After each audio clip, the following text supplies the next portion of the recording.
Hello everyone, 3 अगस्त से शुरू होने वाला आरआरबी ग्रुप डी एग्जाम को ध्यान में रखते हुए आज हम मोस्ट 50 ऑब्जेक्टिव क्वेश्चन करेंगे और ये क्वेश्चन एग्जाम के लिए काफ़ी यूजफुल है आपके लिए। तो लास्ट रिवीजन करने वाले हैं हम लोग यहाँ पर। जिसको पीडीएफ चाहिए सारे इंपॉर्टेंट क्वेश्चन का, आपको कुछ नहीं करना है, बस मेरे टेलीग्राम से ज्वाइन हो जाना है, मुझे मैसेज करना है, मैं पीडीएफ प्रोवाइड करा दूंगी, ठीक है। तो चलिए स्टार्ट करते हैं। क्वेश्चन नंबर 1 से देखना, इनमें से कौन सी नोबल गैस नहीं है। क्या पूछता है, which of the following is not a noble gas. ध्यान देखिए, हाइड्रोजन एक अति ज्वलनशील और हल्की गैस है जो आवर्त श्रेणी का पहला तत्व है। हीलियम, न्यून और आर्गन जो क्रिप्टोन, जेनोन और रेडोन उत्कृष्ट नोबल गैस कहलाती है जो अक्रिय होती है। तो हमारा क्या हो जाएगा, हाइड्रोजन हो जाएगा, क्योंकि इसमें क्या पूछा कि नहीं है नॉट ए नोबल गैस, तो ऑप्शन नंबर हाइड्रोजन पे लगा दीजिएगा। चलिए आगे बढ़ते हैं क्वेश्चन नंबर 2 के साथ में। मनुष्य में अंतःस्रावी ग्रंथि नहीं है। तो देखो, यकृत यानी कि लीवर जो होता है, क्या जो लीवर होता है वो मानव शरीर की सबसे बड़ी श्रात्री यानी कि ग्रंथि होती है जो पित्त रस यानी शोध करती है, और अधिवृक्क, पीयूष और शीर्ष ग्रंथि अंतःस्रावी ग्रंथि जो सीधे हार्मोन रक्त में छोड़ती है। तो हमारा यकृत यानी कि लीवर इसका आंसर हो जाएगा। ऑप्शन नंबर डी करेक्ट कर लीजिएगा। चलिए नेक्स्ट क्वेश्चन देखते हैं। मेलालाइट किसका एक अंशक है, किसका है। तो ध्यान रखिए, जो मेकालाइट होता है वो कॉपर यानी तांबा का एक कार्बोनेट खनिज अंशक है, ठीक है।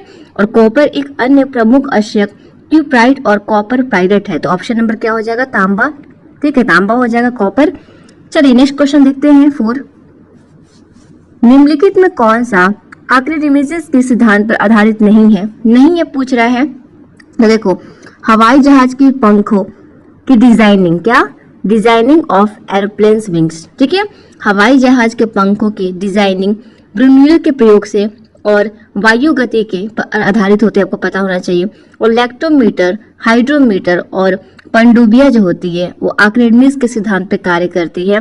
तो हमारा आंसर क्या हो जाएगा, हवाई जहाज के पंखों की डिजाइन, ठीक है। चलिए नेक्स्ट क्वेश्चन देखते हैं 5। निम्नलिखित में से मानव मस्तिष्क का कोई हिस्सा कौन सा है जिसमें विचारों का संग्रह होता है। निम्नलिखित में से मानव मस्तिष्क का वो हिस्सा कौन सा है जिसमें विचारों का संग्रह होता है। तो देखो, जो अग्र मस्तिष्क होता है, क्या अग्र जो मस्तिष्क होता है, फोरब्रेन होता है, वो मानव मस्तिष्क का मुख्य सोचने वाला भाग है। यह तर्क, बुद्धि, स्मरण शक्ति और विचारों के संग्रह को नियंत्रण करता है। तो अग्र मस्तिष्क फोरब्रेन हो जाएगा, ठीक है। चलिए नेक्स्ट क्वेश्चन देखते हैं 6। केले के खाने योग्य हिस्सा क्या कहलाता है। तो देखो, अंत, फल, बीती और मध्य कहलाता है। ऑप्शन नंबर चुपचाप यहाँ पे करेक्ट कर दीजिएगा, बी। नेक्स्ट क्वेश्चन देखते हैं 7। निम्नलिखित में कौन विषम पोषी नहीं है। देखो, मनी प्लांट जो है, क्या मनी प्लांट जो है, ऑप्शन नंबर डी, एक हरा पौधा है जो प्रकाश संश्लेषण द्वारा अपना भोजन खुद बनाता है, स्वयं बनाता है। अतः स्वपोषी है। क्या है ये जो मनी प्लांट है, वो क्या है, वो स्वपोषी है, ऑटोट्रॉफ है, ठीक है। यह फफूंदी या फीता कृमि और यष्ट विषपोपी होते हैं। क्या होते हैं, ये जो फफूंदी है, फीता कृमि और इष्ट है, ये क्या होते हैं, ये होते हैं विषमपोषी होते हैं, ठीक है। और जो मनी प्लांट है वो अपना जो भोजन है वो प्रकाश संश्लेषण द्वारा बनाता है। ये क्या है, वो स्वपोषी है। क्या है ये मनी प्लांट, ये स्वपोषी है। तो ऑप्शन नंबर करेक्ट कर दीजिएगा यहाँ पे, डी। चलिए आगे बढ़ते हैं क्वेश्चन नंबर 8 के साथ में।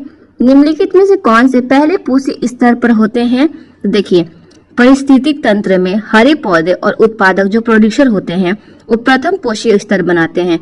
क्या उत्पादक प्रोड्यूसर हो जाएंगे, क्या करते हैं, प्रथम पोषी स्तर बनाते हैं, क्योंकि वे सौर ऊर्जा, सोलर एनर्जी को रासायनिक ऊर्जा में बदलते हैं, ठीक है। तो उत्पादक यानी कि प्रोड्यूसर पे लगा दीजिएगा। चलिए आते हैं 9 नंबर क्वेश्चन पे। पृथ्वी की सतह पर पलायन वेग लगभग कितना होता है। तो देखो, पृथ्वी की सतह पे किसी भी वस्तु को अंतरिक्ष में भेजने के लिए आवश्यक न्यूनतम जो पलायन वेग होता है वो लगभग 11.2 किलोमीटर के सेकंड से होता है। तो ऑप्शन नंबर 11.2 किलोमीटर सेकंड लगा दीजिएगा। ऑप्शन नंबर करेक्ट हो जाएगा, बी। चलिए आते हैं 10 नंबर क्वेश्चन पे। प्रोजेक्ट एलिफेंट भारत सरकार द्वारा किस वर्ष शुरू किया गया था। प्रोजेक्ट एलिफेंट भारत सरकार द्वारा कब शुरू किया गया था पूछ रहा है। तो जो प्रोजेक्ट एलिफेंट की शुरुआत भारत सरकार द्वारा 1992 में हाथियों के संरक्षण और उनके आवास की रक्षा करने के लिए की गई थी। ऑप्शन नंबर करेक्ट कर दीजिएगा, 1992, ठीक है। चलिए नेक्स्ट क्वेश्चन देखते हैं 11। झारखंड में सरहुल पर्व किस ऋतु में मनाया जाता है? तो देखो, झारखंड का प्रसिद्ध एक सरहुल पर्व है जो चैत्र माह में मनाया जाता है। कब? चैत्र माह के दौरान वसंत ऋतु में मनाया जाता है, जिसमें प्राकृतिक और साल के वृक्षों की पूजा की जाती है। तो यहाँ पे लगा दीजिएगा वसंत ऋतु, स्प्रिंग सीजन। ठीक है, नेक्स्ट क्वेश्चन देखिए 12, परमाणु क्रमांक 31 वाला रासायनिक तत्व कौन सा है? तो देखो, गैलियम जो है वो रासायनिक तत्व है जिसका परमाणु क्रमांक कितना है? 31 है। यह कमरे के तापमान से थोड़ा अधिक तापमान पर, अधिक टेम्परेचर पर पिघल जाता है। ठीक है, चलिए नेक्स्ट क्वेश्चन देखते हैं। 11, 12, 13 आ गया। क्या पूछता है? गुजरात के निम्नलिखित में से किस जिले में स्टैच्यू ऑफ यूनिटी का स्थित है? तो कौन से जिला है गुजरात का?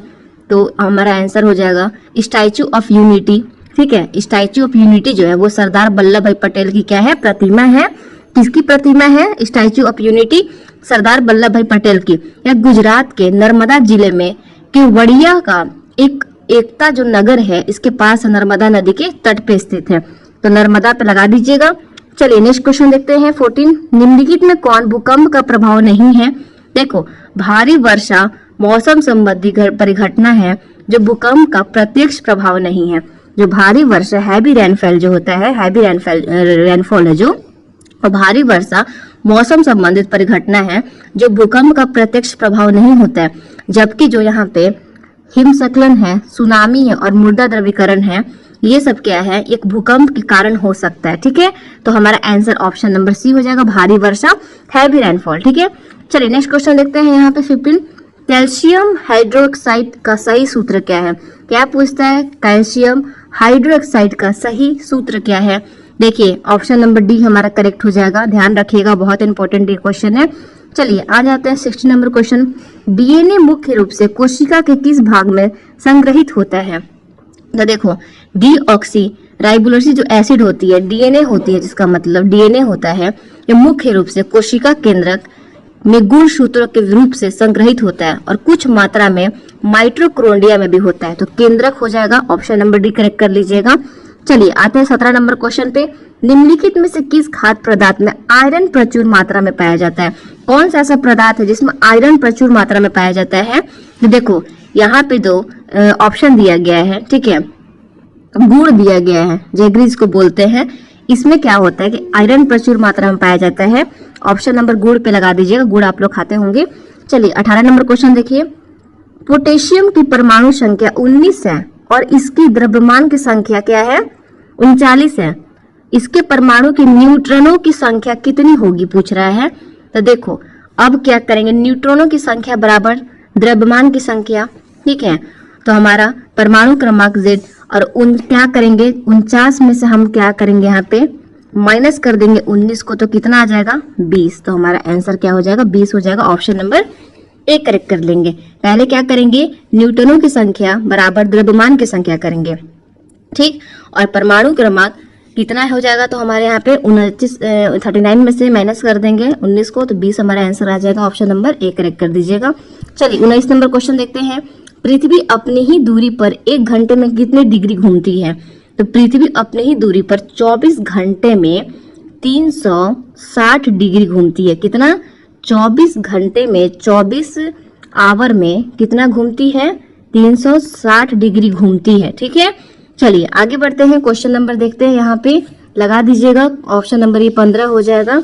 ठीक है, नहीं एक सेकंड, इसका देखो ऐसे समझो कि पृथ्वी अपनी दूरी पर 24 घंटे में कितना?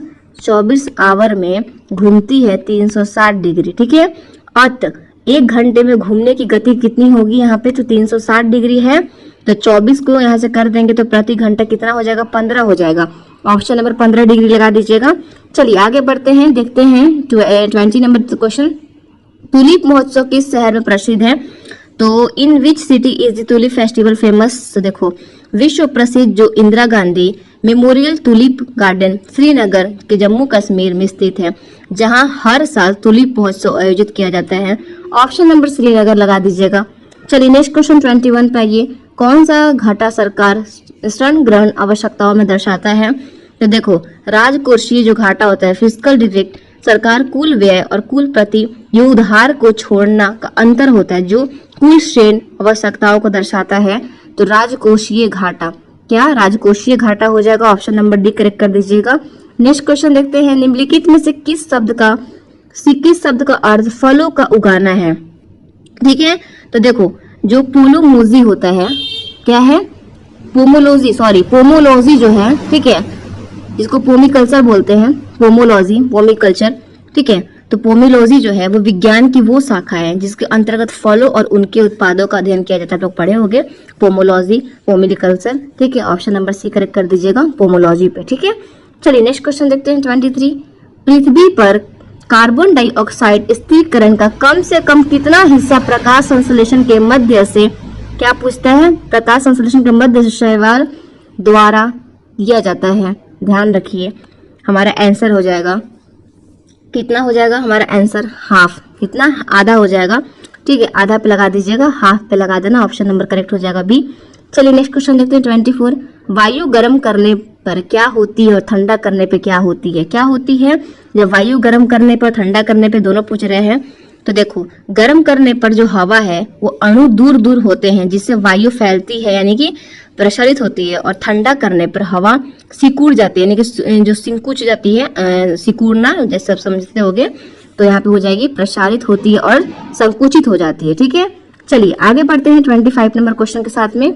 मिट्टी की अम्लीय प्रकृति को किसकी उच्च सांद्रता द्वारा दर्शाया जाता है। ये हमारा हाइड्रोजन हो जाएगा, ऑप्शन नंबर ए करेक्ट कर दीजिएगा। मिट्टी या किसी विलयन की अम्लता उसमें हाइड्रोजन आयनों की उच्च सांद्रता द्वारा निर्धारित की जाती है, और पीएच मान कम क्या होता है, पीएच मान कम होता है, इसका पीएच मान क्या होता है, कम होता है। चलिए नेक्स्ट क्वेश्चन देखिए 26। ऑल मेन आर ब्रीडर्स पुस्तक के संकलन और संपादक किसने किया था। तो ऑल मेन आर ब्रीडर्स का पुस्तक का जो संकलन किए थे उनका नाम था कृष्णा कृपाली। ठीक है, क्या नाम था, कृष्णा कृपालानी पे लगा दीजिएगा, ऑप्शन नंबर ए करेक्ट हो जाएगा। चलिए नेक्स्ट क्वेश्चन देखते हैं 27। भारत में कितने बायोस्फीयर रिजर्व है, कितने हैं, how many biosphere reserve are there in India. तो यहाँ पर 18 हो जाएगा, 18 पे लगा दीजिएगा, ऑप्शन नंबर सी करेक्ट हो जाएगा। चलिए आगे बढ़ते हैं और देखते हैं 28 नंबर क्वेश्चन। अंतर्राष्ट्रीय नृत्य दिवस कब मनाया जाता है। When is international dance day celebrated. देखो अंतर्राष्ट्रीय नृत्य दिवस प्रतिवर्ष 29 अप्रैल को, कब, 29 अप्रैल को मनाया जाता है, याद रखिएगा, ऑप्शन नंबर करेक्ट हो जाएगा सी, 29 अप्रैल। चलिए नेक्स्ट क्वेश्चन देखते हैं 29 को। किसी तारे की दीप्ति किस पर निर्भर करती है। तो देखो किसी भी तारे की जो दीप्ति होती है उसके आकार पे, सतह के तापमान और उसके द्रव्यमान पर निर्भर करती है। तो उसके तापमान और द्रव्यमान पर साइज, टेम्परेचर और मास पे डिपेंड करता है, ऑप्शन नंबर यहाँ पे सी करेक्ट कर लीजिएगा। नेक्स्ट क्वेश्चन देखिए 30। कणों के मध्य संकट टक्कर में संवेग संरक्षण किसके आधार पे समझा जा सकता है, किसके आधार पे समझा जा सकता है। तो न्यूटन के गति के प्रथम और द्वितीय नियम पे, दोनों पे। ठीक है, न्यूटन के गति के प्रथम और द्वितीय नियम दोनों पे, both first and second law of motion. चलिए नेक्स्ट क्वेश्चन देखिए 31 क्या पूछता है। जब सूर्य क्षितिज के निकट होता है तो अर्थात सुबह और शाम को, तब वो लालिमयुक्त दिखाई होता है, इसका क्या कारण है। तो देखो सूर्योदय और सूर्यास्त के समय प्रकाश को वायुमंडल में अधिक दूरी तय करनी पड़ती है। लाल रंग का तरंगदैर्घ्य सबसे अधिक होने के कारण इसका प्रकीर्णन न्यूनतम कम होता है और यह हम तक पहुंचता है। ठीक है, लाल प्रकाश का वायुमंडल द्वारा न्यूनतम प्रकीर्णन होता है, ऑप्शन नंबर करेक्ट कर दीजिएगा यहाँ पे ए। चलिए नेक्स्ट क्वेश्चन पे आते हैं और देखते हैं 32 नंबर क्वेश्चन। गैस से भरा कोई गुब्बारा वायु ऊपर की ओर तभी जाएगा जब इसमें भरी होगी। तो क्या भरी होगी, जब इसमें भरी होगी वायु की तुलना में कम घनत्व वाली गैस, कोई भी गैस। ठीक है, as gas with lower density than air, option number correct कर लीजिएगा ए। चलिए 33 में आ जाइए। गोता लगाते समय किसी गोताखोर के कान का पर्दा किस कारण से क्षतिग्रस्त हो जाता है। तो देखो यहाँ पे हो जाएगा गहराई में जाने पर पानी का जो जल दाब होता है वो तेजी से बढ़ता है, जिसके कारण गोताखोर के कान के पर्दे क्षतिग्रस्त हो सकते हैं। तो उच्च जल दाब लगा दीजिएगा, high water pressure. Question number आ जाइए 34 में। यदि किसी वस्तु द्वारा तय की गई दूरी समय के अनुक्रमानुपाती हो तो वस्तु देखो यदि तय की गई दूरी समय के सीधी समानुपाती है तो इसका अर्थ है किसी वस्तु का समान समय में समान दूरी तय रही है, यानी उसकी चाल अचर होगी, ठीक है। तो अचर चाल से गतिशील है, ऑप्शन नंबर ए करेक्ट कर लीजिएगा। नेक्स्ट क्वेश्चन देखिए 35, भारत का औपचारिक प्रमुख कौन होता है? Who is the formal head of India? होते हैं राष्ट्रपति। कौन होते हैं? राष्ट्रपति होते हैं, ध्यान रखिएगा। प्रेसिडेंट पे लगा दीजिएगा, ऑप्शन नंबर बी करेक्ट हो जाएगा। भारतीय संविधान के अनुसार, कॉन्स्टिट्यूशन के अनुसार देश के राष्ट्रपति भारत गणराज्य के औपचारिक यानी कि संवैधानिक प्रमुख होते हैं, जबकि प्रधानमंत्री वास्तविक प्रमुख होते हैं, ठीक है। चलिए आज ये 36 नंबर क्वेश्चन देख लेते हैं। क्या पूछता है कि जनहित याचिका की अवधारणा कहाँ पे उत्पन्न हुई? तो देखो ये उत्पन्न हुई यूएसए में। कहाँ पे? यूएसए में होगा, ऑप्शन नंबर करेक्ट कर लीजिएगा यहाँ पे ए बी। चलिए नेक्स्ट क्वेश्चन देखते हैं। आईसीटीपी रामानुजन पुरस्कार किस क्षेत्र में उत्कृष्टता के लिए प्रतिवर्ष प्रदान किया गया? ये हो जाएगा हमारा गणित। क्या हो जाएगा? मैथमेटिक्स के क्षेत्र यानी गणित के क्षेत्र में किया गया था। क्वेश्चन नंबर 38 देखिए, प्रसिद्ध मराठी उपन्यास मृत्युंजय की लेखक कौन है? प्रसिद्ध जो मराठी उपन्यास है मृत्युंजय, कौन? मृत्युंजय, इनके लेखक कौन है? तो इनके लेखक का नाम है शिवाजी सावंत, ठीक है। शिवाजी सावंत जो थे मृत्युंजय के महाकाव्य के शैली प्रसिद्ध मराठी उपन्यास थे, जिसके रचयिता प्रख्यात लेखक शिवाजी सावंत है और यह कर्ण के चरित्र पर भी आधारित है। चलिए आगे बढ़ते हैं, 39 नंबर क्वेश्चन देख लेते हैं।